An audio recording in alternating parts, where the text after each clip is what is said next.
With over 4,000 Paralympic and 5 million Special Olympic athletes worldwide, athletes with disabilities are still pushing for access and acceptance.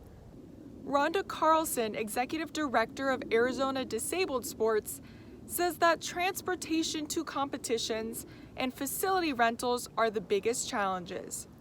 For someone with a disability, transportation's at times the biggest obstacle that they face in even getting to those opportunities. So really it's a lack of access, sometimes lack of transportation.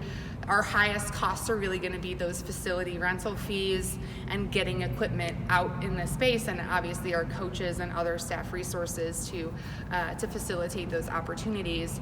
Joanne Serto, a longtime volunteer for the Special Olympics, agrees that facility costs and moving equipment can be a major struggle. The expense was a huge barrier. It's not only the wheelchair sports, but they did track and field, and who had the equipment? How do you get the equipment there? It's not easy to carry your equipment, propel your chair, and get wherever you want to get to. For any of the sports in any of the leagues, not just Special Olympics, it's difficult. And the equipment, and like look at some of the track and field. If somebody wants to do a high jump, I mean, you just don't go to a track and find a high jump to find the mats or the bars or anything. Rhonda Carlson also hopes for communities to get more involved and support the hard work of their local athletes.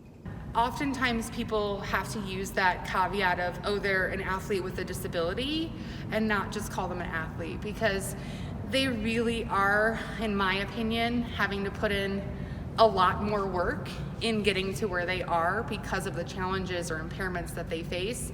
They don't often get the respect that maybe another professional or amateur athlete might get that doesn't have a disability. So I'm hopeful, particularly with this year in Tokyo coming up in the summer, and NBC had announced like 1,200 hours of coverage of the Paralympic Games. I'm hoping that that's a trend that continues, where people get to know these adaptive sports going on and the athletes behind them, and start supporting those athletes as well, because they're really putting in the same amount of hours.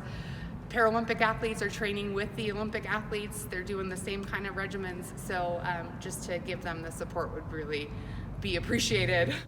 Both women stress that getting more volunteers and community partnerships can help resolve discrimination against these athletes.